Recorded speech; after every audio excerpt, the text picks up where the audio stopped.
Good evening, everyone. We'll go ahead and start this night's agenda. First thing on the agenda is to approve the minutes held from April 10th. I'll make a motion, we approve the minutes and sign the warrant. Second. All in favor? Next item is the first look at a proposal for rescue truck.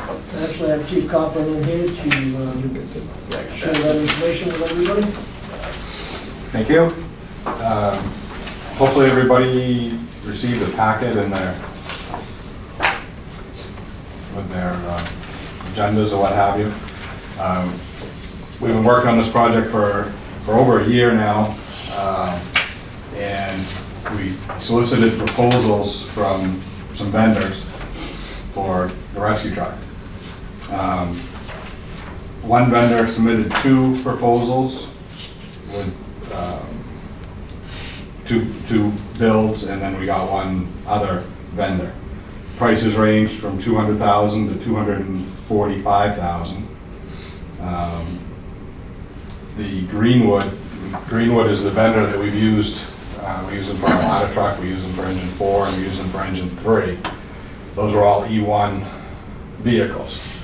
The E1 rescue truck comes in at the most expensive option at the $245,000. Greenwood also represents Warner bodies, and they can build the same truck for $200,000. And then Lakes Region Fire Apparatus put in a proposal at $212,150. We didn't do a formal, go out to bid, have openings, if you will. We just put out RFP for proposals, and this is what we received. What I would like to do is obviously answer any questions that you have, but I would like, pending approval at town meeting, be able to award based on these proposals to Greenwood with a Warner body truck for the $200,000. In addition to that, I checked with Doug. He says the balance in that truck account is $213,555. So I'd also like to propose to purchase 2 SCBA's, which is our breathing apparatus, that we would carry on that truck. Currently, we don't carry any air packs on that truck, so the total amount would be $211,590. Basically, the rescue truck, as everybody knows, is kind of the workhorse. It responds to approximately 70% of our calls now, and that'll continue to be work in that role. We are also gearing it up to be kind of a rescue / squad truck, if you will. It's going to carry more fireside equipment than it does now. And we originally got the rescue we have now. It used to carry more fire stuff. It used to have air packs on it and things like that, and then we kind of went away from it. Now we're kind of going back to it, trying to utilize as much of the space as possible. As you probably hear in the news with shortages of firefighters, things like that, we're going further away from mutual aid calls. If a town further away doesn't need the big truck, we're not going to send them the big truck. We're going to send them a little truck that'll have the equipment that our guys will need on it to give the aid that community needs. That'll keep some wear and tear off the big trucks, keep them off the side of the road in the middle of winter, and avoid freeze-ups and things like that. So the truck's going to take on some additional roles, if you will, which is, I know we're kind of looking at it going, wow, $200,000 for a rescue truck seems like a lot, but we're going to get a lot of bang for our buck, if you will, with this particular apparatus. So there's a lot of space that we're utilizing that in the current truck is not utilized. It's just kind of open air space. So we've designed this truck to use a lot of that space. So that also kind of increases the price. It's going to be an extended cab. It won't be the full 4-door. It'll be just like the new truck. If you've seen Public Works, new 550, that's that exact truck, only to be a 2020. And then it'll have the rescue body on it instead of the dump body, but the truck itself is the same Ford F-550. Another thing that we've added to this truck that we don't currently have is it's gonna have a light, it's gonna have a small light tower on it. So the light tower will sit on, it'll actually be recessed slightly on the top of the truck, and then we'll be able to remote control, put that up and shine the light anywhere we need it on the scene. So that's something that we haven't had that'll be included on the new truck. That comes in real handy at night, obviously, but with car accidents and setting up for searches or trying to look out onto the lake, things like that. So that should be a really nice feature. So I guess this is kind of a brief overview. If anybody has any direct questions, I'd be more than happy to answer them. Go from there. Dave, do you have any feeling for what you're losing for this 45,000? Is there anything you're missing on this truck that you would like to have for that 45,000? No, You've got everything you want? here's what it was explained to me by Greenwood is that these truck manufacturers are so busy right now selling trucks and building trucks. So E1,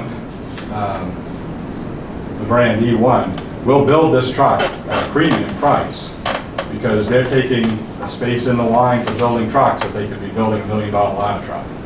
Or they could be building a $500,000 pumper truck. So they'll build the truck, but they want a premium for it. They want to keep their profit margins. So we're getting all the same features, just with a smaller builder. With the backing of a vendor, which is Greenwood, that we're very familiar with, that we trust that that they're not going to steer us down a road where they got something we're going to be disappointed with, because they're going to be our point on it.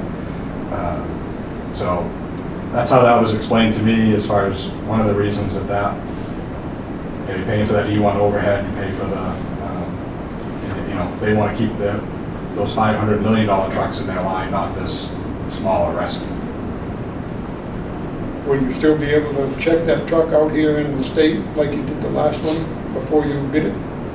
I mean, wasn't that Brunswick or somewhere? Oh yeah, yep. And you was able to check the other one out? There's a lot of, within the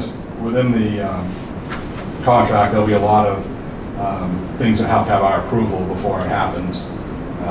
And same thing, you get a site inspection and make sure it meets our specifications before we accept the vehicle.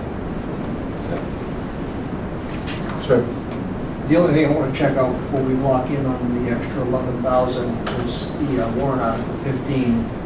We've got a set price down there for the town meeting. If we go up over 11,000, it may present a little bit of a problem. So I want to look into that a little bit.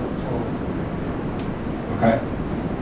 We're adding 55,000 this year. Yeah. Asking for the voters to approve that. If we end up adding another 11,000 for your racks, it may. I've just got to dig into it a little bit before.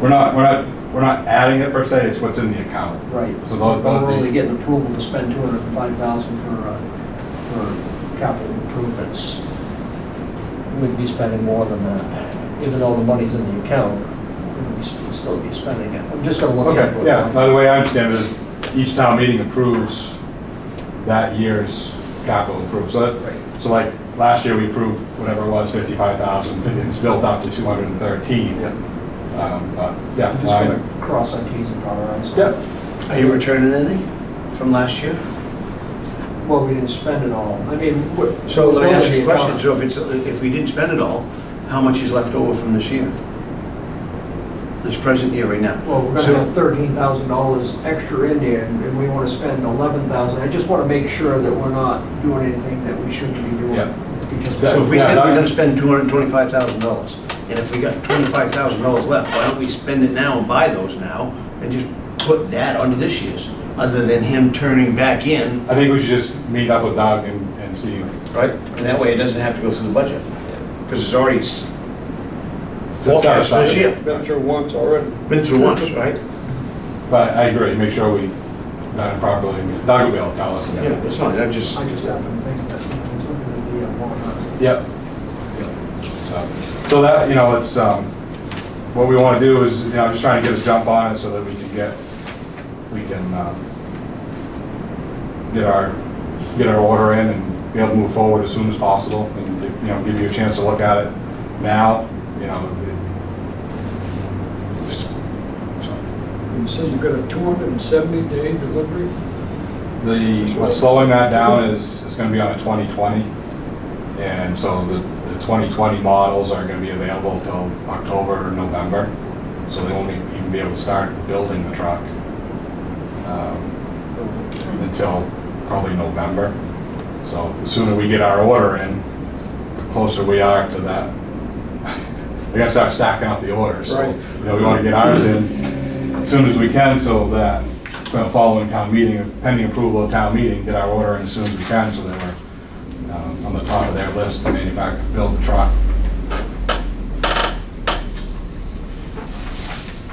So what are we doing with the old one? Maybe I already know this, but The old one will be put out to bid or out for sale. is it worth 2,000? We're thinking, Gary and I, we're thinking maybe around 8. Something we think, Gary's that kind of Yeah, 8 to 10, 8 somewhere. to 10. Maybe Todd Rivet. Well, actually, there's some interest in animal control officer would like to see it turned into an animal control vehicle, all equipped and stuff, but the problem is you've got, the truck's old and it's got a lot of, it's an expensive truck though. And I don't think it would be a proper fit for that. What year is it? 97, 8. Had a lot of salt. 22 years old. Yeah. Although it's in good shape. I mean, it sets inside and, it's low mileage for the vehicle and diesel engine, but still they're expensive though. Done? Just comparing the 3 trucks, you said the Alexis doesn't have some of the features that the other ones do. We've had 3 of the E1 trucks on site now, but you're comfortable that the Warren and the E1 are very similar? Yeah, yes. And they, like I said, they come from the same vendor, which is Greenwood, they're in Brunswick. And, like they said, we wouldn't lean you down the road if we didn't think it was going to be a quality, an equal quality product that you're going to be happy with. Any further questions? Thank you. Next item is discuss the listing of lots for sale. Just to back it up a little bit, Dave, did you want a decision from the council tonight? Well, I think we need to talk to Doug and find out about the extra amount. This gives them a good heads up on it, and following town meeting, we can come back and have those answers and unless if I heard any major objection from you tonight, then I would have kind of, we'll go back. But, I don't hear that, so I think let's find out the answers to those questions, and then following town meeting, when you have a council meeting, we'll come back and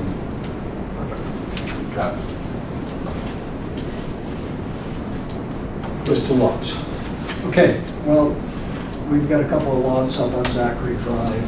I know that we've talked about listing those at some point, and I think now's the time. This is when people are buying land. If you'd like to discuss that, or if you'd like to give me permission to move forward with that, I'd like to start getting that rolling. The other thing is I'd like to figure out where we want to go on the other 2 lots. We got 100 acres up on Oak Street that we've talked about holding on, but subsequently we've gained another 41.5 acres over on Middle Road, and I think that one of those 2 lots probably would be worth putting on the market. So if we'd like to discuss that, this is the time to do it, and give me some direction and we'll move with it. I think the middle road lot's a good one to hang on to for a while. It has a lot of possibilities, but I think the one on Oak Street, whenever we're ready, I guess, I think we are to sell it. And those 2 on Zachary Lane, I'd vote to sell those too. Don? We talked about this a little bit, but the real estate broker in line would be, you were saying, I think that, was it Sean who had? Sean has had the 2 lots on Zachary Drive listed. And so I would, since he's gone through that process and he's put some time into it, it would be probably respectful for us to continue on with him. On the other lot, we have Clee Duncan, who's the other real estate broker in town. And if we do it the way we had originally talked, then I would say let's list that with her, the 100-acre lot. It's up there. Because we've been kind of bouncing back and forth. One would get one and the other would get the other. So keep it fair. Would it be advantageous or appropriate to ask each of them to give us a market analysis of what those lots would be put on the market for? I can certainly do that, yeah, from both of them. I don't think there's any reason not to, but it would be good to have a sense of what they're looking at before we commit. The Zachary Drive ones, do you want to just move on listing them and do the market analysis on 100 acres? We have a standing offer on the 2 Zachary Drive. We've got to list it for X amount of days before we can accept that. Well, I guess the question would be, has the market changed significantly since what were they listed at before? I don't know what they listed at, but I do know what the price offer was, which I don't want to share publicly because it would take any competition away. Which I think is a fair price. To be as impartial as we could, would it make sense to ask him to give us a sense of where, not because they made an offer, but they made, and I'll throw out numbers that don't exist. Let's say they made an offer of $10,000 on each of 2 lots. They were asking $20,000 for the lot. Should we be asking $20,000 again and see what he wants to offer us and see if there's anybody else out there, as opposed to just making our price somewhat near what they've been offered at? Because I don't want to get the appearance that we have a very active person who wants